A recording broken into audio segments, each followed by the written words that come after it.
Emotional intelligence. Emotional intelligence, otherwise known as emotional quotient or EQ, ability to understand, use, and manage your own emotions in a positive way, to relieve stress, communicate effectively, empathize with others, and overcome challenges and diffuse conflicts. Emotional intelligence can help you to build stronger relationships, succeed in school and work, and achieve your career and personal goals. Emotional intelligence also helps you to have a better physical and mental health, and it helps you in your social intelligence. Emotional intelligence is commonly defined by four attributes: self management, self awareness, social awareness, and relationship management. And as we know, it's not always the smartest people who are the most successful and most fulfilled in life. You probably know people who are academically brilliant, but they are not socially inept, and they are unsuccessful at work and their personal relationships. And yes, of course, high IQ can get you to a good college, but it's your EQ that help you manage the stress and your emotions when facing your final exams. What are the signs of emotional intelligence? Emotional intelligence is a set of skills and behaviors that can be learned and developed. And here are some signs of people with low IQ and high IQ.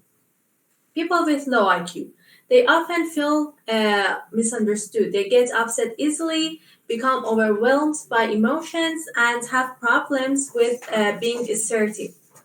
People with high IQ, they understand the links between their emotions and how they behave. They remain calm and composed during the stressful situation, and they are able to influence others toward a common goal. And they can handle difficult people with tact and diplomacy. Three steps toward improving emotional intelligence or EQ.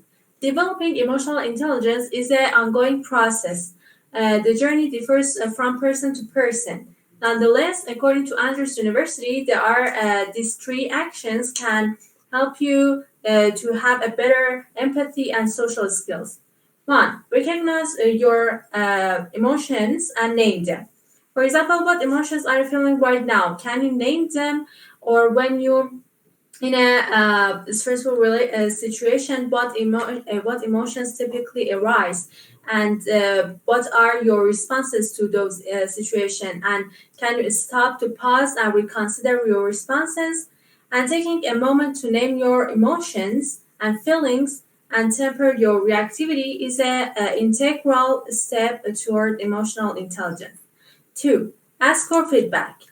For example, you can ask your colleagues, friends, and family how you would react to a difficult situation, to a stressful situation, how adaptable or empathetic you are, and how well you handle conflicts. It may not always be what you want to hear, but it often is what you need to hear. And three, read literature. Studies shows that reading literature with complex characters can improve empathy.